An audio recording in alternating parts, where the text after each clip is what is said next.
The term capacity building may sound confusing or daunting, but in reality, it is just what it says. You'll use the skills you've acquired to help groups or individuals build their capacity to solve problems related to health issues. In this lesson, we're going to cover how to mobilize, develop, and build community capacity around an issue or goal related to community health. Let's get started. We need to start by defining a couple of terms. The first term should probably be community. There are many ways to define community, but basically, it is any group that views itself as a cohesive unit through cooperatively functioning under the same set of laws, living within a limited geographic area, and whose relationship fulfills major social and economic needs. Most of us belong to multiple communities. For example, you may be a part of a geographic community, such as a city or neighborhood. You may also have a religious community, such as a church, synagogue, or temple. Social or organized groups like Active Life, Scouts, and Facebook are also communities. As you can see, there are many different things that make up a community, and you can be a member of more than one. The communities you belong to may change throughout your life. The next term we need to go over is mobilization. It's the process of movement requiring action on the part of everyone involved, which organizes and prepares them to accept various duties or responsibilities. When you put them together, you get community mobilization. That is, the process of preparing and organizing a community to take action towards their development, caring for the members, and fulfilling the group needs. For example, mobilizing troops, as heard on television. To make this work, the community as a whole must take responsibility and accept their role in making things happen. When community mobilization works through a process of cooperation, self-help, and/or mutual aid to improve the physical, social, and/or economic conditions of the community, this is called community development. To mobilize your community, you'll use a process called advocacy.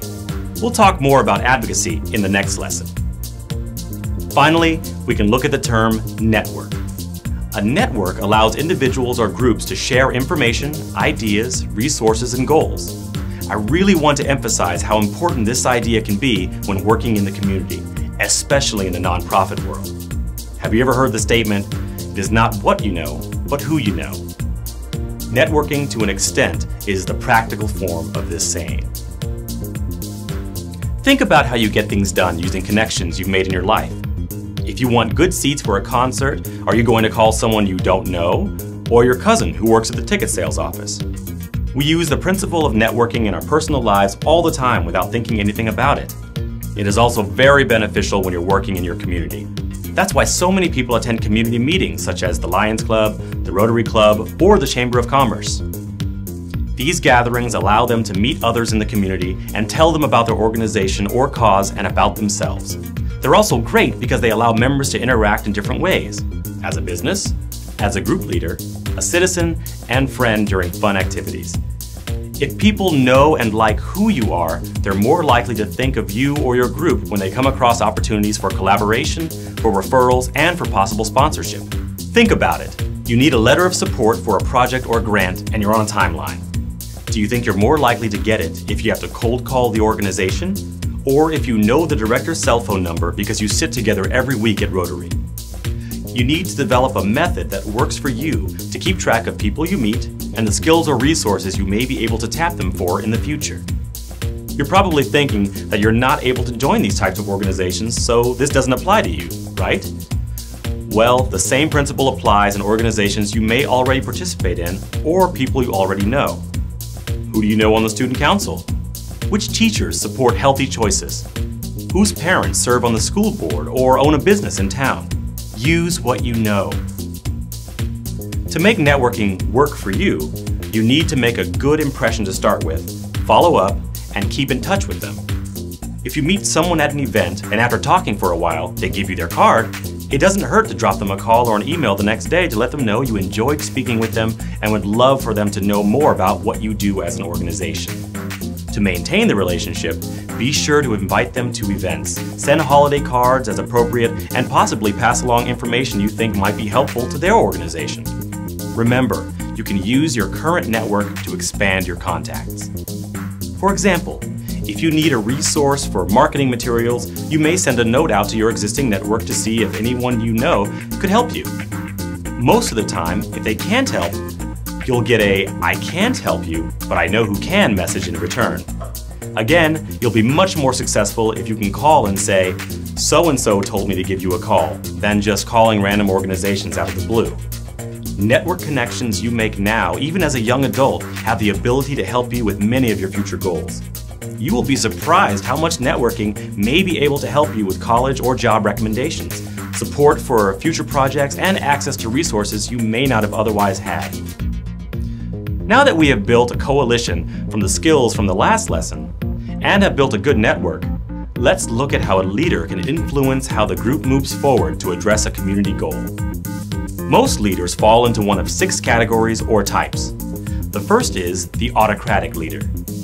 Autocratic leaders focus on the results and personal success rather than the contribution of the individuals to the team.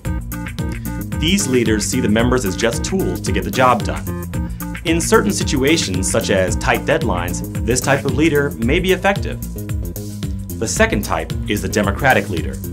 Democratic leaders think that the best decisions only come about through a truly democratic process. Everyone has equal say. For some projects, this may really slow the progress of the group while people argue their side and try to come to an agreement. The parental leader is the next category. Parental leaders like to have group members emotionally dependent on them and will attempt to shelter and protect the group as if they were children.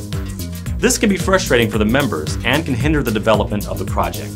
At the other end of the spectrum, we have the next group of leaders, the hands-off leader. Independence is usually seen as a good thing, but almost all groups need some form of guidance and support. Hands-off leaders allow the individuals within the group to do as they wish, but assume they will do what is necessary. The next group is the driven leader. Even though they may have good intentions, driven leaders force the group forward, often imposing their own will on the group. This type of leader will complete the established objectives at any price. Often, this success comes at the price of the members being pushed through the process. The final type of leader is the consultative leader. Consultative leaders realize that they are not the sole source of control and can see the unique skills of each team member. They recognize that the members of the team may outshine them in certain areas, and they embrace that idea. Consultative leaders encourage ideas and base their decisions on the intelligence and skills of the individual team members, and foster a sense of confidence among the members as individuals and as a group. The consultative leader is able to harness the self-confidence of the group to motivate and maintain movement towards the goals they have set. Leaders of all types may use different methods or styles at different times to get what they need accomplished. At some points, they may use the assertive persuasion style. When using this style, they would use facts, logic, pro and con lists, and rationalization to get the task accomplished. In another situation, it may be appropriate to use the reward and punishment style. This lays out their personal goals and objectives to the group and uses pressure, bargaining, incentives, and evaluations to make sure they meet the goals and objectives. At some point, most leaders use the participation and trust method. To get the group to move forward, they may actively listen to views and concerns, recognize the strengths of others, and recognize contributions and accomplishments. They may even show vulnerability by making their own weakness known to the group. The last style involves the common vision leader. The common vision leader moves a group from a leader-follower scenario to a team or we mindset. They intentionally build a sense of shared identity or group spirit and use this to motivate the group toward a universal group goal. No one type of leadership type or style is the best or always right. There is a time and place for each type of leadership, as well as the different leadership styles.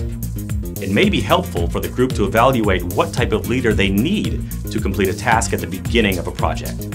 Okay, now that we've determined what type of leadership style the group needs and have built a network within the community, what do we do next?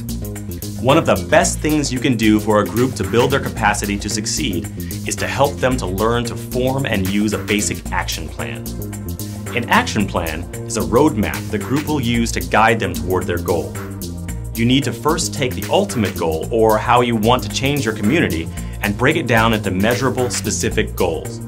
Don't worry, we will cover the goals and objectives in more detail in the teaching skills lesson. You can further break down each objective by what strategies you plan to use to accomplish each one. For example, If your ultimate goal is to build a new park in the center of town, one of your objectives is to acquire the property for the park. The strategies might include contacting the county regarding property that's available. Another strategy might be to contact the zoning board to see where the park can be located and if there are specific regulations for parks. Each objective can be broken down into as small a task as necessary for the group. As a group, take each task and ask the following questions. Who can we get to help us with this task? What public and private systems already in the community might be resources? Who controls these systems, and does anyone know them? How long do we think this task will take to complete, and is it linked to any other tasks? Who is going to work on and/or lead each task? What information is available or needs to be gathered to complete this task? What other groups could use the information the group has gathered? Who do we need to keep up to date as the project progresses? What does the community at large feel about our project or task? What materials need to be created based on the community's viewpoint and our project's goals? By answering these questions, your group will set up a very detailed plan of action to complete all the objectives necessary to reach your group's final goal. In this section, we started with some definitions concerning community development and mobilization, moved on to the importance of effective networking, traveled through leadership types and styles, and have ended up at the action plan. This knowledge will assist you in building the capacity of your community or group to complete your next project.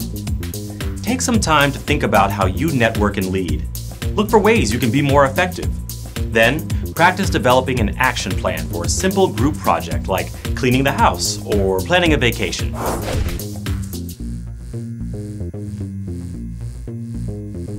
I hope that you all feel confident in all the information we have learned so far, because in the next lesson, we'll be talking about an important issue that will require competency in every area we've discussed so far: advocacy.